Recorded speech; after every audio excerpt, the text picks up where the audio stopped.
আমি আশেপাশের আমার তো প্রচুর বন্ধুবান্ধব আছে, বা আশেপাশের অনেক পুরুষ মানুষ আছে, বা বান্ধবীদের হাজব্যান্ডরা রয়েছে, তাদের কাছ থেকে শুনি যে তাদের বরেরা বা এই যে মানুষগুলো, তারা নাকি কোনো দিন বউয়ের বাবা মায়ের সাথে ঠিক করে কথা বলে না, ফোন করে খোঁজ খবরও নেয় না তোমরা কেমন আছো।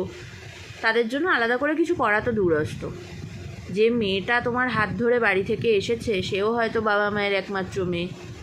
তার ভাই যদি থেকেও থাকে বা বোন যদি থেকেও থাকে, তাও যে মেয়েটা বাড়ি ছেড়ে আসছে, তার বাবা মাকে ছেড়ে আসছে, তার বাবা মার কিন্তু ইকুয়াল কষ্ট হয়েছে ওই মেয়েটাকে মানুষ করতে।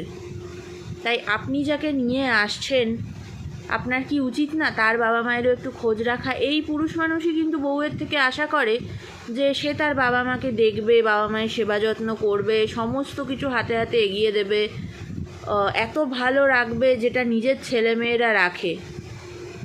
কিন্তু তার বাবা মাও যে আছে, তারও যে খবর নিতে হবে, সেটাই তারা ভুলে যায়। তার বাবা মায়ের জন্য যে কিছু করতে হবে, সেটা করতে হলে বিভিন্ন প্রশ্নের সম্মুখীন মেয়েটাকেই তার বরের কাছে হতে হয়। নিজে যদি কিছু করতে চায়, বর তো দূরের কথা, সে তো করেই না। তাই এটা একটু ভাবুন, এগুলো কিন্তু করা উচিত। এগুলো যদি আপনি আপনার তরফ থেকে এফর্টটা দেন, তাহলে কিন্তু জীবনটা সুন্দর হবে। যেরকম আপনার ওয়াইফ নিজের বাড়ির জন্য করছে, সেরকমই আপনি চেষ্টা করুন। অ্যাটলিস্ট বাবা মাকে ফোন করে একটু জিজ্ঞাসাও তো করতে পারেন যে তারা কেমন আছে। আপনি জিজ্ঞেস করলে তারা হয়তো বেশি খুশি হয়।